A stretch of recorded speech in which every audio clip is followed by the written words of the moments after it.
So we're here today to talk about the presidential elections later this month in Bangladesh. Um, can you tell me a bit about yourself and your expertise on Bangladesh? Yeah, I'm a senior researcher, political scientist at the Michelsen Institute in Bergen, Norway. It's an independent research institute on the developing world, sort of a think tank. And I've Mhm. been there now for more than 20 years.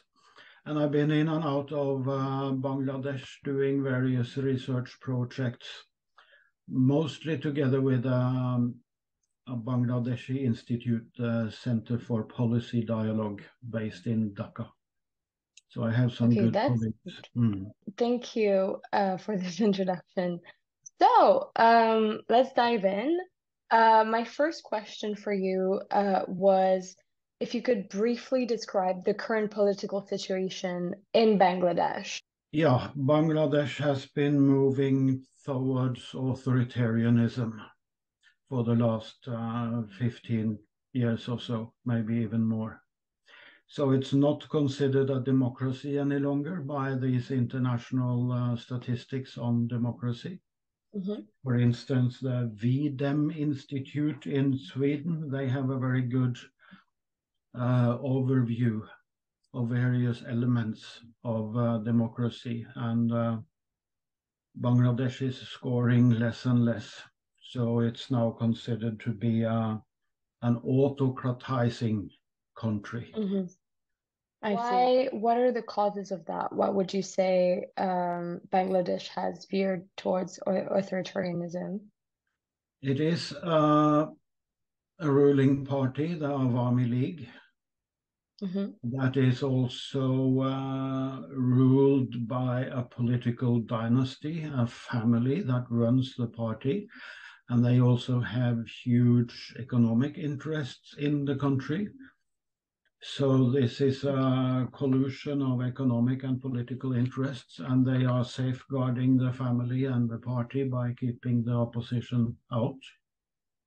And they I have see. increasingly been doing so, both with legal means and illegal means. Bangladesh is still holding presidential elections, so later this month on February 19th. What would you say the significance of this election is, and what is going to be its impact this year? The significance of the elections are being reduced by every election, and they have been so for several years now. So the elections will be manipulated and the ruling party will win, definitely. They have put all the mechanisms in place to ensure that they will win. So the significance isn't much. If these elections are being manipulated really blatantly, maybe Hmm. there will be some international criticism of it. Hmm. So they could lose out some of their what is left in terms of their democratic credentials. But it Mm. doesn't seem to matter too much. They have already lost a lot of it. And they are still running the place. They are not giving up. I would say that there has been fears, there has been concerns, specifically from human rights defense groups regarding the repression of political opposition that by the Awami League that has been happening regardless of the elections. But Mhm. um, would you say there are heightened concerns of violence and political repression in light of this political election? Yeah, over the last elections, there have been a lot of political violence, especially immediately prior to the elections and also during elections day and afterwards. And I guess this is what is going to happen also this year. Mm-hmm. There are some Um, human rights organizations in Bangladesh that keeps track on various forms of political corruption and mhm. political violence, I mean, so that you can easily see how it goes up and down, and it usually goes up when election time is coming. would you say that the ruling party fears losing power? Is it more about keeping fear in the population, or would you say there's a real concern of losing ground? No, there are not any real concern that the Awami League will lose the elections. They have secured themselves by all means, so there is no chance of them giving up. They are also controlling the police and the army and the security forces and the border guards and the special police. And these violent units are used politically to keep the opposition out and down. It's interesting because you did mention the Awami League, so being principally responsible for that, and you mentioned that Bangladesh has progressively become an authoritarian state. Can you tell us a bit more in details about the evolution of this in the past, let's say, 5 to 10 years, and who are the main political opponents, at least the declared political opponents of the Awami League? We can make a step even further back. Bangladesh was a military dictatorship for many years, in the 70s and the 80s. And it only democratized in the early 1990s. I think it was in 91. And then the Bangladesh Nationalist Party won these elections. And the next elections was won by the Awami League. And then BNP came back into power, and then Awami League. And when Awami League came into power for the second time, they sort of decided that now we will end this back and forth and we will stick to power. And they have used, as I said, both legal and illegal means to stay in power since elections in 2014. Main opposition party, the Bangladesh Nationalist Party, has been subjected to different forms of suppression. For instance, the party leader has been arrested and charged and jailed for corruption on corruption charges. Her son, who is the second leader of the party, is in exile in England. And they are using the ruling party's student group and youth groups as, what should we say, front runners from attacks on BNP local leaders, especially. So at the local level, it's really dangerous to be an opposition member. There have been a large number of extrajudicial killings, of disappearances, even of torture in custody of these people, and it's going on. So it's an extremely well organized repression machine that's only increased in organization over the last years. Yes, it has become a police state, an authoritarian, violent police state. And so, in light of that, would you say how is there any hope of implementing a more just democracy of, fair elections, maybe not right now, but in future years? What do you think we need to change in order to promote democracy The in problem Bangladesh? is that Bangladesh has been moving backwards, moving into authoritarianism in very many ways. And that is still going on. For instance, the room for maneuver for NGOs, civil society organizations, has been pushed back step by step. So now it's even dangerous to be an activist for women's emancipation, for instance, for LGBT people, for anybody who are regarded as a threat to the government. So I really can't see where the democratic opposition can come from. Yeah, because as you mentioned, this is so unfortunately well organized and this is so well done that even from a point of view of stakes that would not be directly threatening power is still being severely repressed. Hmm. And you It's, also have adding problems adding to that, like the Rohingya crisis with all the yes. refugees coming in out, several millions of them now, and also Mm. environmental degradation. The ocean is rising and eating up agricultural land in Bangladesh. It's a low-lying country that is very vulnerable to influx of salt water into the rivers that destroys the agriculture they can do. And it has washed away topsoil, so it's inhabitable and impossible to use for agriculture. So the situation is going to be much worse in terms of refugees and in terms of internal refugees because of environmental degradation. Speaking of the Rohingya refugees, what would you say? Can you tell us a bit about the situation of Rohingya refugees at the moment, and with the upcoming political election, if there's going to be anything said on the part of the OMLE to this occasion? The Rohingya refugees have been coming in from Myanmar in millions, and they live close to the border between Bangladesh and Myanmar in some Hmm. huge refugee camps.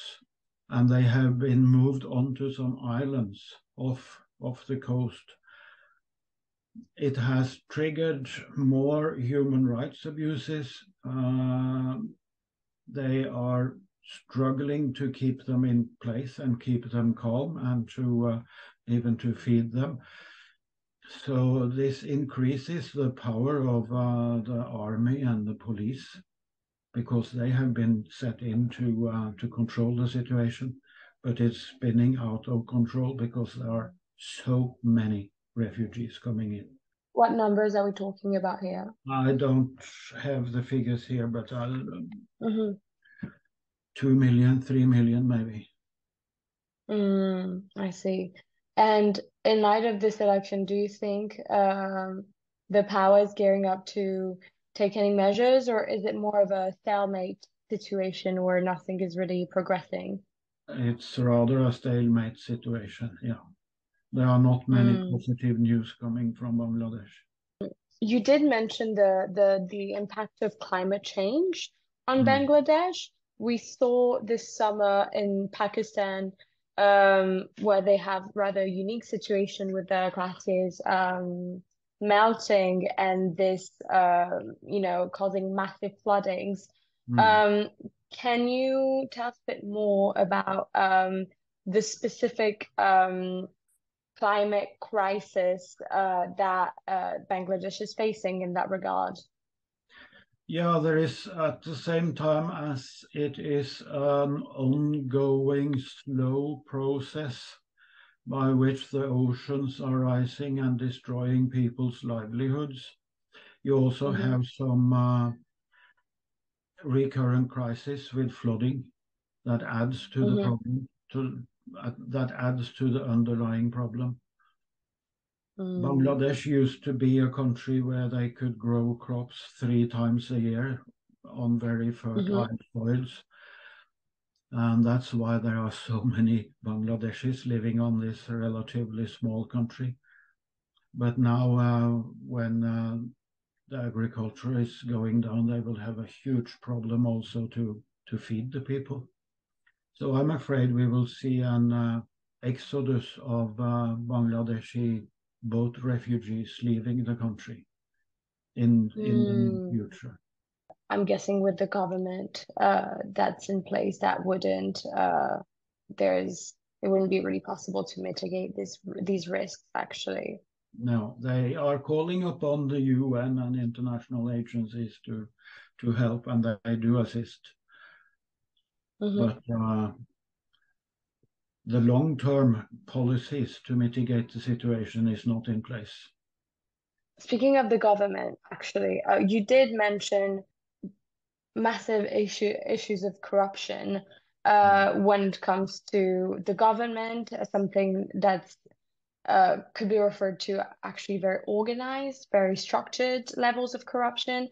Could you tell us a bit more about the specificity of the situation of how corruption goes in Bangladesh and how this has influenced the country's democratization or lack thereof? Yeah, one corruption problem is in public procurement.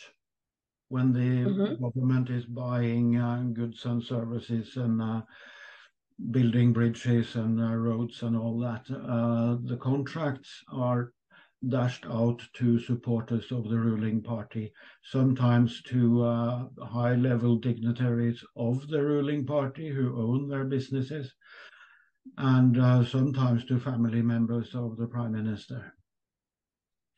There I was see. a report by this International Association of Investigative Journalists who looked into Mm-hmm, some of the big men. You can find it online. I think it's called Prime Minister's Big Men, something like that. mm-hmm. Another Okay. big problem in Bangladesh is that also the military is running business companies. They are running Mm-hmm, hospitals, airports, handling agents at the airports, insurance companies, hospitals, and you name it. So the mm, military is also very keen to keep the ruling party in power because that is beneficial also for them. mm. And I'm guessing also if there's any type of political opponents, if the police controls airports and hospitals and that kind of thing, it would also be very hard to flee the country or to Mm. organize in any meaningful way for the opposition. Yeah, yeah. So there are quite a number, several thousand every year, who come from Bangladesh and are seeking political asylum in the West, especially in Hmm. Britain, because they can relatively easily go to the United Kingdom. And when they are there, they are seeking asylum. But also in the US, you have hundreds of them. With this upcoming election, and the likely violences and political repression that will accompany it, do you think that we will see also a wave of political refugees and asylum seekers coming out of Bangladesh? Yeah, yeah. I don't think the elections will make much of a difference, but because it's an ongoing process. And the elections are not very important anyway. It's a foregone conclusion how it will end. So it Mm, doesn't really matter that much. I see. Um, I would say you mentioned earlier, you talked about extrajudicial killings and enforced disappearances.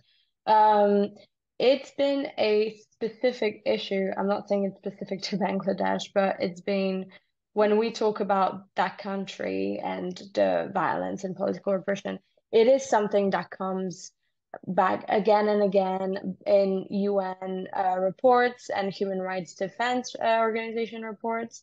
Why has that become such an important part of the judicial apparatus of the tools of political repression for the government? Why is this, if not a unique, a very specific feature of Bangladesh? No, this kind of oppression, this kind of human rights abuses are very common to authoritarian countries, as you say. Hmm. We have now Yes. seen a reduction of it in Bangladesh over the last 2, 3, maybe 4 years.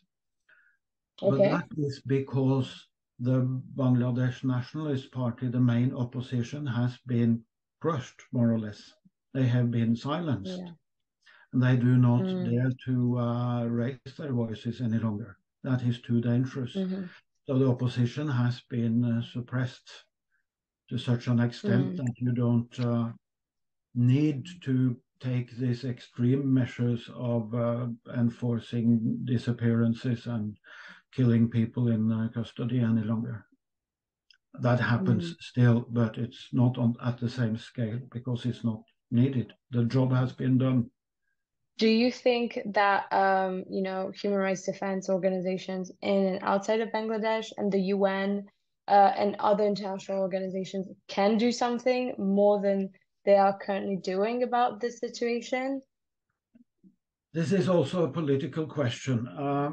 Bangladesh has Mm. a third underlying huge problem with Muslim fundamentalists. There are so Mm-hmm. many jihadist groups and Islamist groups in Bangladesh. It is a Muslim country, and people have become more sensitized to religion and more preoccupied with religion, and a lot of them have moved in an extreme direction. So, on Mm. the one hand, the government is trying to suppress the Islamists at the same time as they want to please the majority Muslims in the country. So the Mm. ruling party that used to be a Soviet-style communist party, they are now moving slightly to accommodate Muslim sentiments. They are, for instance, using the defamation and blasphemy law against opposition members, because Mm. that is good to get rid of the opposition members that way, at the same time as they get credit with the majority of the population. Mm. So, I see. some women activists, for instance, and some NGO leaders have been accused of blasphemy and put behind bars, and that has been very effective. So it's also an international question then, because Bangladesh calls this a war on terror. They have had some Mm. terrible terrorist attacks in Dhaka and elsewhere in the country. So they are now getting support from the West, from the US, and from the UK in this fight against terror. And it seems that the democratic West is willing to close their eyes against the excesses of the authoritarian Bangladeshi regime, as long as they are Mm. willing and able to keep the jihadists and Muslim fundamentalists at bay. Mm. I see. So they're having quite an ambiguous relationship to it, to religious fundamentalism, to say the least.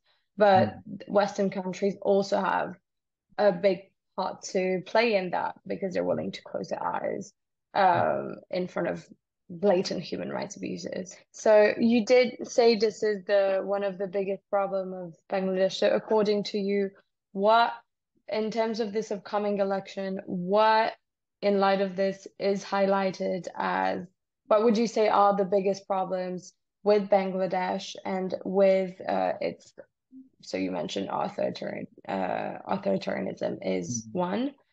What would the other, major issues are? As I said, there are not many good news coming out of Bangladesh. I'm Mm. struggling myself to find any positive trends, but I can't really find any. Yeah. It seems to be a deadlock situation, and I think it will stay like that for the near future. Mm. I see. There must be some really huge economic or environmental disaster to stabilize this relatively comfortable ruling party got that has gotten so authoritarian. This is, well, thank you so much. I think this is definitely, I think I could, as a closing question, maybe I would like to ask you, is this a trend that you've been observing with neighbors and neighboring states of Bangladesh? Southeast Asia is quite diverse in terms of political regimes. It's quite diverse in terms of different styles of ruling. Would you say in the region with Bangladeshi the neighbors of Bangladesh, How would you say they're observing this state, this election? For example, I'm thinking of Myanmar, but also India is a big one. How would you say this is received in the region? The relationships between India and Bangladesh have always been good as long as the Awami League Hmm. has been in power. They have always supported each other.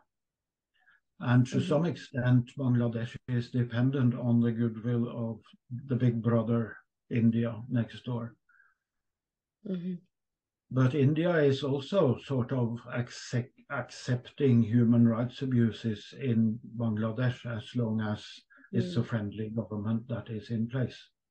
This is going to, or at least it has the potential to affect the region. And I'm thinking of even political relations between regions, because if they, as we call them, climate refugees, Mm. this would modify the balance of relations quite a bit, I imagine. Um, how do you think that would be a significant issue in Bangladesh? If it should come to a large exodus of Bangladeshis going into India Mm-hmm. because the ocean is rising in Bangladesh, then the government of Bangladesh will have a real problem. Mm, Today, you have a very Hindu nationalist government in India, and they are not very fond of Muslims.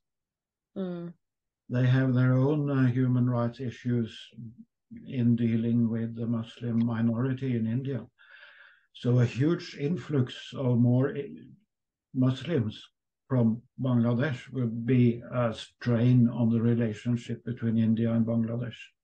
But where mm. else should they go? There is only India next door. They can't go to Myanmar. Uh, Sri Lanka is probably too far away. Well, thank you for answering my questions. And we'll see. I mean, as you said, I don't think there will be much of a surprise when it comes to this election. But thank you so Mm. much for your time, Dr. Amundsen. And yeah, thanks Yeah, for this interview. sorry I couldn't be more positive. It's okay. Sometimes realism is the best thing Yeah, yeah, you yeah, yeah, can get. yeah. Okay. Hmm. Thank Thank you you. so much. Thank Yes, you. Have thank a you. great day. Bye. Bye.